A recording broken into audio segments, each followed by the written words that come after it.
气书画，骑射蹴鞠，云文云武，学习无间。生活是一目两天，做中学，学中诀。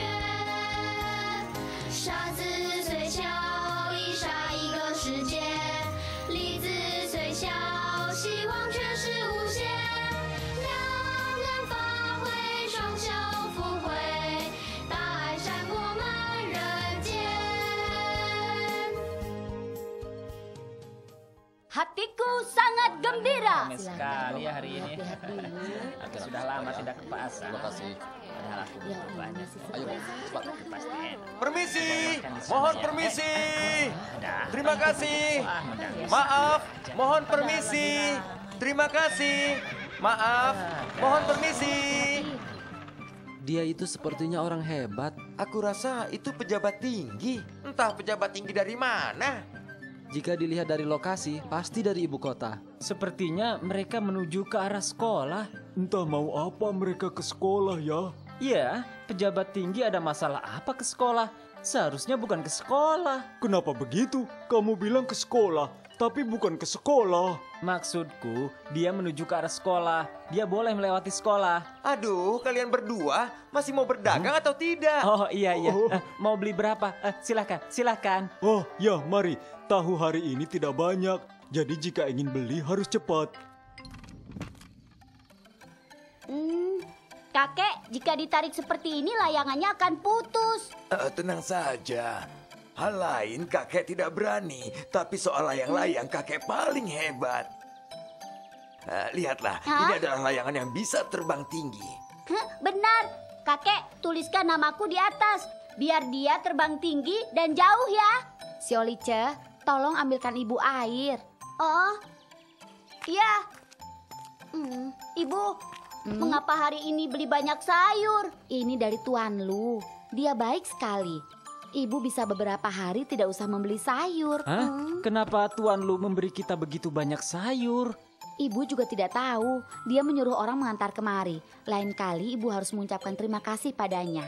Ibu harus menyimpan sayuran ini. Kali ini sayurnya tidak akan habis. Jika tidak habis, bisa diberikan pada orang lain kan? Tapi Tuan Lu memberikan pada seluruh warga. Semua orang dapat banyak sayuran. Apa Tuan Lu sudah menjadi kaya? Mungkin juga. Siolice, beberapa hari lalu saat di sekolah, apa kalian melihat pasukan kereta kuda lewat? Lihat, itu putra Tuan Lu yang akan menjadi pejabat tinggi di istana. Tuan Lu punya anak yang menjadi pejabat tinggi di pejabat. istana. Pantas saja, kakek merasa dia sangat berkarisma. Berbeda dengan orang biasa. Tadinya Tuan Lu juga menjadi pejabat di ibu kota. Dia adalah orang penting kerajaan. Setelah pensiun, dia ingin tinggal di pedesaan. Walau putranya sudah menulis surat agar dia pulang, tapi dia tetap ingin hidup sendiri. Aneh, kenapa Tuan Lu tiba-tiba memberikan banyak sayuran pada semua orang? Apakah Tuan Lu ingin meninggalkan kita? Hidup bersama putranya adalah hal baik. Tapi begitu dia pergi, kakek kehilangan teman main catur. Sedikit pun tidak baik. Jangan cemas, Kek, karena Tuan Lu tidak ingin pulang bersama putranya. Jadi, putranya mengantarkan banyak barang untuknya. Akhirnya Tuan Lu berikan kepada semua warga. Tuan Lu sungguh orang yang baik hati. Aku tidak habis pikir. Setiap hari Tuan Lu menjadi relawan di sekolah. Entah apa yang dipikirkannya. Menurut ibu, Tuan Lu tidak kekurangan uang, menjalani hidup sesuai keinginan. Ini adalah hal yang paling menyenangkan. Tapi Bu, akhir-akhir ini Tuan Lu berubah menjadi aneh.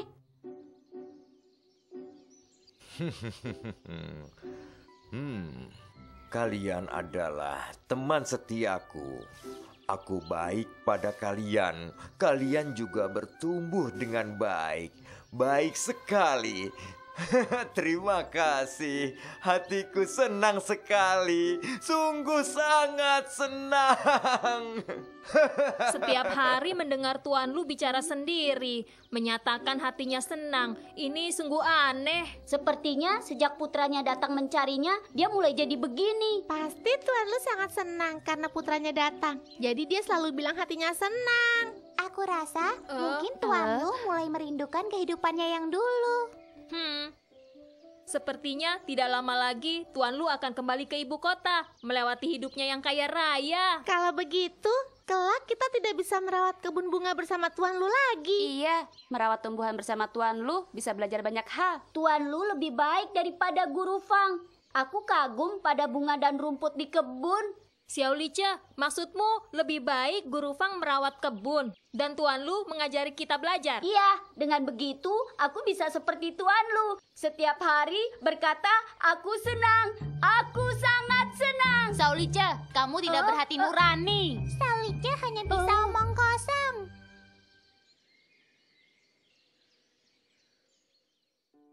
Hari ini tema karangan yang akan kita buat sangat sederhana. Judulnya Hal Yang Paling Menyenangkan. Guru Fang, kami harus menulis hal yang bisa diwujudkan atau hal yang tidak bisa diwujudkan. Semuanya boleh. Kamu boleh mengembangkan daya imajinasimu. Lebih baik temanya diganti menjadi bermimpi. Karena hal yang menyenangkan seringkali tidak bisa terwujud. Saat bermimpi juga harus realistis. Jika bermimpi realistis, apa itu masih disebut mimpi? Jika impian bisa diwujudkan, bukankah akan menjadi hal yang menyenangkan? Seharusnya sangat-sangat menyenangkan. Maksud Guru Fang yaitu hal menyenangkan yang realistis. Yang terpenting kamu merasa senang. Bunga dan rumput membuatmu senang. Nasi yang wangi dan manis membuatmu senang. Hal yang menyenangkan ada di mana-mana. Tergantung bagaimana kalian semua menyadarinya. Setiap hari aku makan masakan nenek, aku merasa sangat senang. Benar, tuliskan saja rasa bahagiamu ini. Sudah, sekarang menulislah dengan sepenuh hati.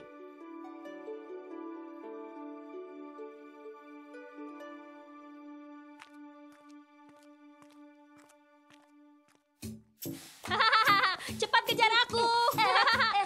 Wah, kenapa larinya lambat? Kasihan kamu. Aku pasti bisa mengejarmu. Berhenti. Xiao Long, Xiao Lice, kalian sedang apa? Maaf Gendut, jangan marah. Biar aku bantu. Ini gara-gara Xiaolong tidak menyapu dengan benar. Aku kan tidak suka pekerjaan bersih-bersih. Aku juga tidak suka. Gendut, kamu suka tidak? Aku suka. Membantu ibuku bersih-bersih adalah hal yang menyenangkan bagiku. Pantas saja Gendut selalu melakukan pekerjaan ini dengan baik. Makanya aku sering bersyukur pada Tuhan yang telah membuatku suka pada pekerjaan yang tidak disukai orang banyak. Aku lebih senang daripada orang lain. Perkataan si gendut baik sekali. Jika sering bersyukur, hal menyenangkan akan lebih banyak.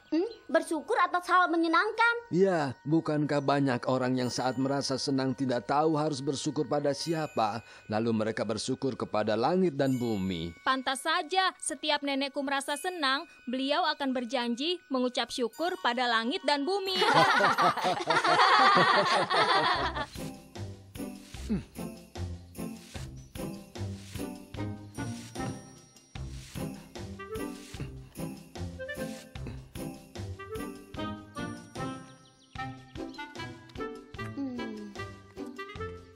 Aneh, kenapa begitu banyak kantong di sini? Aduh, berat sekali. Berat sekali. Benar, berat sekali. Entah apa isi di dalamnya. Kita buka saja, pasti kita akan tahu apa isinya. Wow. Wah, apa ini? Sepertinya ini bibit tanaman. Iya, ini bibit tanaman. Tapi tidak tahu bibit apa. Mengapa di sekolah kita jadi banyak bibit tanaman? Sepertinya hal yang menyenangkan Xiao Lice akan dikabulkan. Xiaolong, apa maksudmu? Aku mengerti. Hal menyenangkan Xiao Lice sudah akan menghampiri. Apa maksudnya? Jangan berbelit-belit, cepat katakan. Iya, cepat katakan. Iya, Guru Fang akan mulai merawat tanaman. Hah? Benarkah? Guru Fang tidak mau peduli pada kita lagi. Bukankah ini hal menyenangkan yang kamu harapkan? Aku tidak ingin Guru Fang menanam tanaman, tapi aku ingin Guru Fang mengajariku belajar.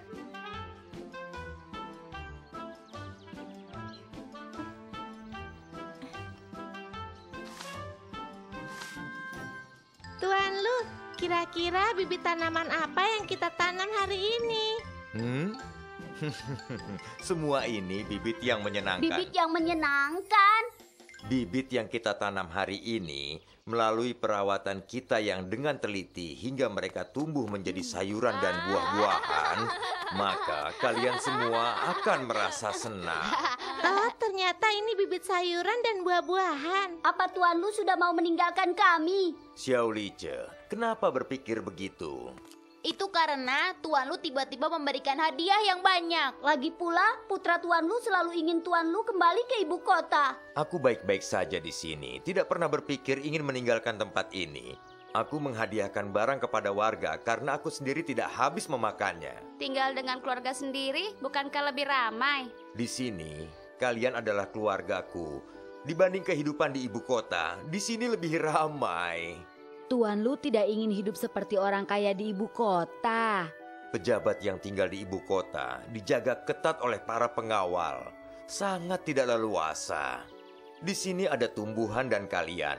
Aku hidup dengan bebas dan nyaman. Aku sungguh bersyukur pada Tuhan. Ternyata kehidupan di sini sangat nyaman. Terima kasih Tuhan telah memberikanku kakek tercinta yang menemaniku besar dengan menyenangkan. Terima kasih Tuhan telah memberiku kecerdasan. Terima kasih Tuhan memberikanku keluarga yang bahagia agar aku senang setiap hari. Terima kasih Tuhan telah memberiku pita suara yang merdu. Terima kasih Tuhan telah memberiku tubuh yang gendut. Aku suka gendut.